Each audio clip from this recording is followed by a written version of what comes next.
Dulu pernah kita singgung tentang ngapunten nggih, apa hukum melakukan kumpulan ya, entah hari keberapanya gitu nggih, setelah orang meninggal dunia. Nah, apa istilah kalau di sini biasanya napa niku? Misalnya kalau ada orang meninggal dunia, terus hari pertamanya atau hari ketiganya atau hari ketujuhnya atau yang lainnya kemudian kumpul di rumah. Napa namanya nih? Tahlilan nggih. Nah, tahlilan. Ngapunten nggih Bapak Ibu, kira-kira hukum tahlilan ini apa? Yang ini kita bacakan hadis ya. Hadis dari sahabat Jarir bin Abdillah Al-Bajali. Dari sahabat Jarir bin Abdillah Al-Bajali berkata, "Kunna nara wa fi riwayatin kunna na'uddu." Kami menganggap al-istima' ila ahlil mayyit, berkumpul di keluarga mayit, wason atit to'ami ba'da dafnihi, membuat makanan-makanan setelah mayit ini dikuburkan, minan niyahah. Kata sahabat Jarir bin Abdillah Al-Bajali, ini termasuk perbuatan niyahah. Niyahah ini pun apa? Niyahah itu meratapi mayit, menangisi, meratapi jenazah, itu namanya niyahah, dan ini dilarang dalam Islam ya.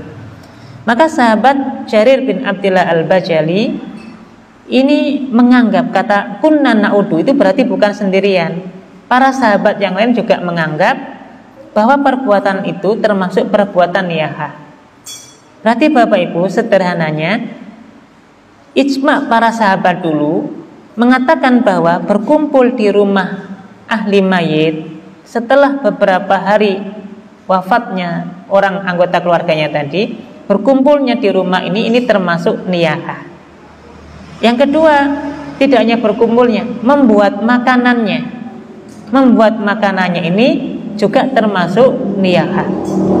Ya, niyahah itu tadi ya, meratapi jenazah, meratapi mayit. Itulah sebabnya nanti disebutkan kenapa kok ini termasuk niyahah yang dilarang. Misalnya yang disampaikan oleh Imam Asy-Syafi'i, ini dilarang, ini tidak dibolehkan karena bisa memperbarui kesedihan orang yang ditinggal tadi. Nggih, Bapak Ibu ngapunten nggih, umumnya hari pertama, hari ketiga dan seterusnya itu kalau kemudian kumpul lagi, diadakan makan-makan lagi dan seterusnya, itu bisa memperbarui kesedihan, ingat lagi, sedih.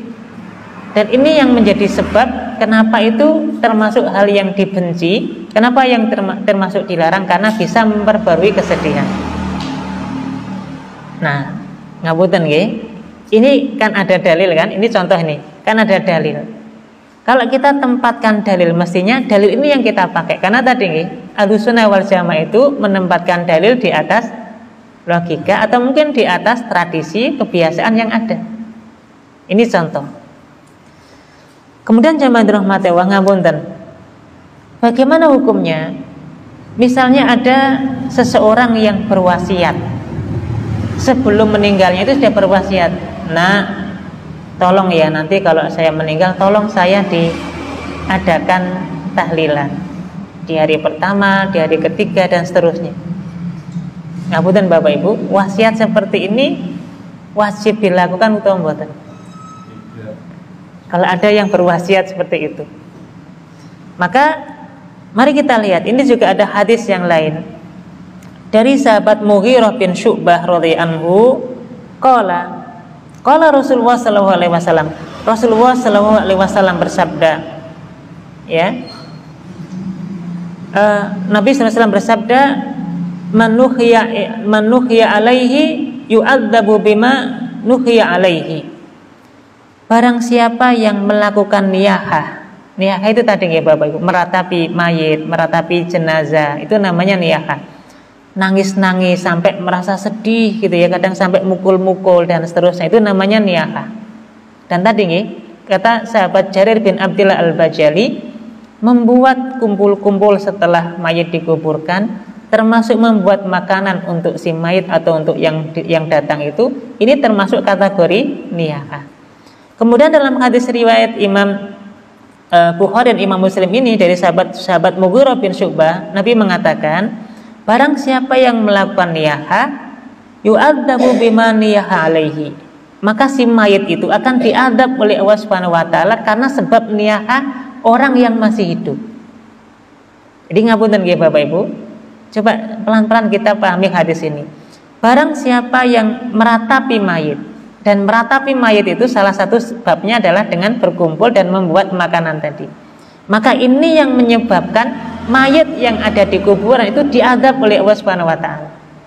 Ngapunten nggih, kadang-kadang kan secara logika, loh masa iya? Wong kita ini mau berbuat baik kok tambah si mayit yang diadab. Ngapunten, kalau kita pakai logika mungkin akan berlogika seperti itu. Itulah sebabnya nanti para ulama menjelaskan, loh, bukankah mayit itu sudah dikubur? Kenapa kok dia bisa diadab oleh perbuatan orang lain yang masih hidup? Para ulama ada yang menjelaskan, iya, dia diadab karena memang dulu dia pernah berwasiat, dan wasiat ini diamalkan oleh ahli waris yang lain yang masih hidup. Maka wasiat yang tidak baik untuk ngapunten nggih tadi, untuk diratapi, untuk diadakan kegiatan-kegiatan kumpul makan dan sebagainya tadi, dan ini bagian dari niyaha dan dilakukan oleh orang yang masih hidup. Perbuatan orang yang masih hidup inilah menyebabkan si mayit tadi bukan tambah bahagia di alam kuburnya, tapi tambah sengsara. Ngapunten, bahasa kata tadi yu'adzab, dia diadab di alam kuburnya. Tentu kita nggak pingin seperti itu nggih Bapak Ibu, karena kita pingin keluarga kita yang sudah meninggal tentu diampuni dosanya oleh Allah Subhanahu wa taala, terus mengalir pahalanya. Ya, ini yang kita khawatirkan. Maka ini contoh ya Bapak Ibu, kalau kita mendahulukan dalil di atas akal, di atas kebiasaan, insya Allah kita selamat, insya Allah. Karena tadi ikut Nabi Shallallahu Alaihi Wasallam sebagaimana yang beliau contohkan, yang beliau ajarkan. Bukan berarti terus kita nggak berbuat apa-apa untuk mayit, karena memang nanti ada hal yang lain yang Nabi ajarkan, ada hal yang lebih manfaat untuk si mayit. Apa contohnya? Berdoa untuk si mayit ini jauh lebih manfaat. Ya, doa kita akan sampai kebaikannya untuk si mayit tadi, mintakan ampunan supaya kuburnya dilapangkan, dapat rahmatnya Allah Subhanahu wa taala. Kita doakan Allahumma ighfirlahu warhamhu wa'afi wa'fu anhu, Allahumma akrim nuzulahu wa wasi' madkhalahu, dan seterusnya doa-doa kebaikan untuk mayit ini insya Allah sampai dan manfaat pahalanya dan manfaat untuk si mayit itu. Nah, jadi jamaah rahmati Allah, untuk itu ya sederhananya ya, kalau ada orang yang melakukan ngapunten tadi bahasanya tahlilan untuk si mayit, dan dia berwasiat dulu pernah mewasiatkan supaya dia dilakukan tahlilan itu, apakah kira-kira kalau anak yang melakukan ini termasuk anak durhaka atau anak yang berbuat baik pada orang tua kira-kira? Yang melanggar melakukan yang dosa. Nah, kalau wasiatnya tidak sesuai dengan perintah Nabi, justru kalau dilakukan ini bukan tambah kebaikan untuk orang tuanya, tapi dapat siksa tadi, dan ini naudzubillah. Maka wasiat itu boleh dilakukan selama wasiatnya yang baik-baik. Tapi kalau wasiatnya justru untuk menyelakakan orang tua, ini lebih baik untuk tidak dilakukan. Ngapunten, kenapa itu semuanya tidak dilakukan? Karena ini justru bisa menjadi sebab si mayit ini diadab di alam kuburnya, dan ini kita yang nggak inginkan kan. Seperti masa iya kita tega orang tua kita sendiri diadab di alam kubur, disiksa di alam kubur gara-gara perbuatan kita gitu ya. Malah justru sebaliknya, kita sebagai anak ini bagaimana orang tua diampuni dosa-dosanya, orang tua diangkat derajatnya. Dan salah satu hal yang bisa mengangkat derajat orang tua kita di alam kubur itu adalah istighfarnya seorang anak untuk orang tuanya. Kita doakan Rabbi ufirli wali walidayya warhamhuma kama rabbayani shaghira. Doa ini yang bisa mengangkat derajat orang tua kita di alam kubur. Maka kita banyak berdoa, kita banyak mohonkan kepada Allah Subhanahu wa taala.